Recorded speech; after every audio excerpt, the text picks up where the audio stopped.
Hello YouTube and welcome back to another game of StarCraft 2 Legacy of the Void. You might have guessed it, but yes, I am continuing on with one of our previous players as well. It's going to be Snute, because I got some of these games from his profile on the StarCraft 2 map replay website. Can't quite think of what the name of it is, but anyways, this is going to be Snute versus Crexis.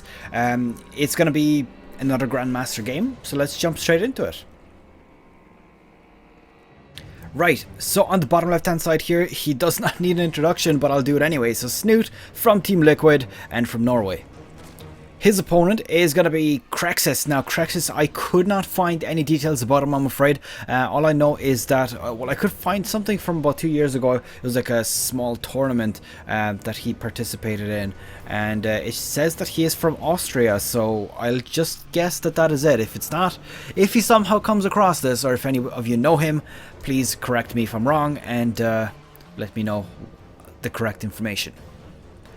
Anyways, we're on Ruins of Endion. It's one of the maps that I kind of think that is very interesting because of the long runaround distance here. And of course these two rocks, which on the previous time that I casted this game, or this map rather, were not actually used. And I thought that was quite interesting, considering, well, I suppose it might just take a long time to break them down. But anyway, Snute looks like he's expanding first. That did actually come down before the spawning pool, just a note.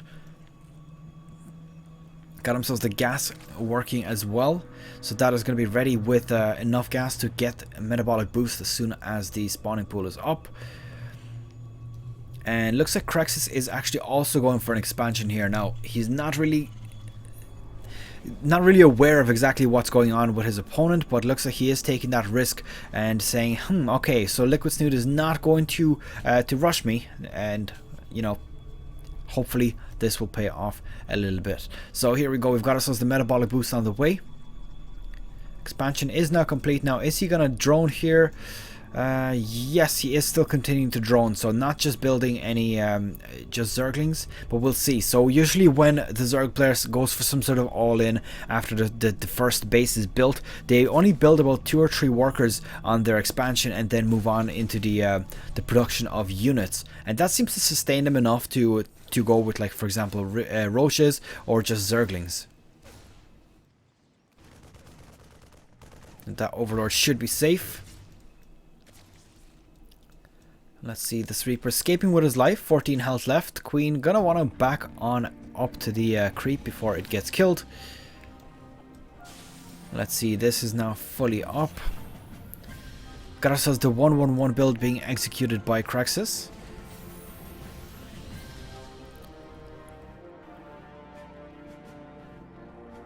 Let's see, now I don't think that killed anything. No, it didn't. So it looks like Snute is actually going for a full-on droning here. Now, in the previous game, for some reason, this was working. You know, the icons saying exactly what is being built out of the building or the egg. But unfortunately, it's not working again. Honestly, I don't know what is doing it. It seems like some replays have it, some replays don't. And it's a bit unfortunate, but hey, we're going to have to do with what we've got and not complain about it too much. So this Reaper is going to lose its life because it wanted to kill off that probe, or drone rather. And let's see, so, oh, are we going to see Banshees? Yes, we are going to see Banshees. Question is, are we going to see Stealth as well? Yes, we are. So Stealthed Banshees coming out here for Crexis. And then Hellions as well. So it looks like this is some sort of harassment build that he's doing right now. Now he's gotten himself 4 Hellions already, and they have been revealed, so his time for surprise attacks is quickly running out for those Hellions. But of course the Banshees are still going to have some time. Now let's see, he hasn't actually spotted. Now I think that was a factory, but this is nope, he's actually not going enough to spot it. So this Banshee is going to be a complete surprise, and the question is going to be, is Snute going to be prepared for it? And the answer is yes. He is putting up 2 of his Spore Crawlers just as a precaution, and that is of course a good option to do at about this time into the game. Pretty much every time you want to have a bit of anti-air, at least inside your mineral line. Now that is a big nasty wave of Hellions, 8 in total. Let's see what he's going to do with them. I think that he's probably just going to run straight into Mineral Line and start doing as much damage as possible. There's only Zerglings here and a few Queens. Now, Queens... Oh, hello, Hellbats! Now, that's going to be a lot more difficult to deal with because Hellbats a bit tankier and, of course, all that spread damage. But, oh no, the Banelings doing so much damage, and this has been cleaned up a lot easier than I expected it to. Now, that Banshee got destroyed a little bit too easy. That did not work out well for Crexis whatsoever. I mean, he had the advantage, but unfortunately for him, Snute, with his Spore Crawlers. By the way, in case you're wondering how this was visible here, and that's because this Spore Crawler was actually right here, so it was in range of the Banshee, just not in range to attack it, so mightn't have been as visible as it would have seemed. This Zergling is getting pretty much scouting everywhere down here, so that's quite good for Snute. And he's also gotten himself his third base fully saturated at this point, just as missing the gas, but getting 2 more gases here and also getting the 2 gases here, and a macro hatch being put down as well. So this kind of suggests that Snute might try to go for a very, very heavy push shortly once that comes up, because he'll have the income, he'll have a bunch of gas, and to be honest, with four hatcheries and 6 gases, I actually don't really anticipate Mutalisk coming up. I think that it's probably going to be either Hydralisk or Roaches. Now with Hellions on the map and Banshees, it's kind of difficult because Hellions are good against Hydralisks, but Roaches are terrible against Banshees. So it's kind of like a, you know, I counter your unit here, you counter my unit there. So it's going to be a bit difficult to see what exactly is going to be coming out of these 4 hatcheries. I think that it's going to be probably a mix of Roach Hydra. And oh no, these Queens also getting spotted here pretty much immediately. Gonna have to be careful with those, see how much damage you can pull off. At least kill off a few of these probes or drones. Habits never die. I always call drones probes and probes drones and SCVs drones, and yeah, it just never ends. And here we go, these Zerglings just being a little bit annoying now, picking off a few of these workers. Actually getting some good damage there. There's only a few Marines here to defend off, and to be honest, the army supply for Crexis is actually not that great right now. And where the hell are all his units right now? I mean, he's gotten himself so many Zerglings here, just killing off workers left, right and center. And that actually did quite a lot of damage. I mean, 14 SCVs have been destroyed here versus 3 drones.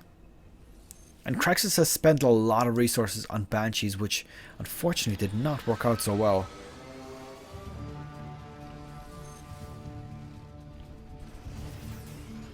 Now just to note, this is of course a Grandmaster level game.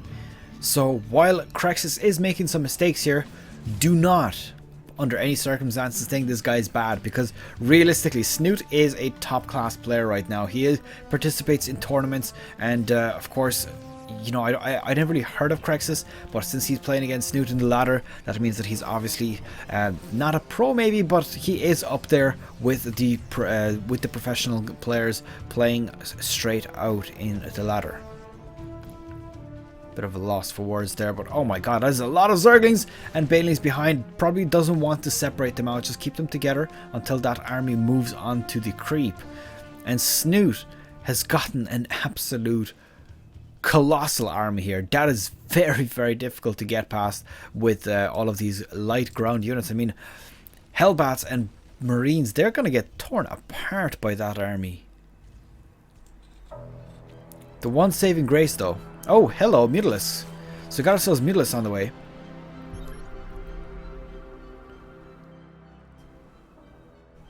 The good thing for Snute here is that the Banshees will be able to get destroyed by the Mutalisks, and the Marines and Hellbats will get absolutely decimated by this.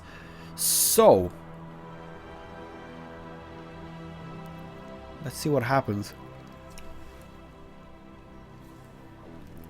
Now, that is a bit of a waste of energy, but that's quite fine. I think he was relying more about the fact that his opponent couldn't reach these units, but now that the Mutalisks are up in the air, and hello, getting those Banshees taken out. And that's 2 free Banshees eaten for breakfast. And now he's bringing up a few missile turrets, just preparing for that. And oh my god, engagement with all these banelings. That is a lot of baneling hits. All of the Marines, Hellbats, and of course there's a few Marauders there as well. Absolutely decimated. And GG has been called. Liquid Snute takes this game with Crexis getting blown away with that baneling and circling engagement. So that was pretty well played there. Again, as per the previous time, I do apologize for any sort of mistakes I'm making and all this kind of stuff. I'm kind of thrown off because I'm still playing with one monitor. I don't have my second one working for whatever reason. Graphics card seems to be a bit iffy right now, so maybe it's a time to upgrade for the new GTX 1070, which is coming out soon. But yeah, I won't bore you with the details of that. So anyways, hope you've enjoyed this game. Don't forget to leave it a thumbs up and subscribe, of course, if you haven't done so already. I will see you guys in the next one. Good luck, take care, and bye bye.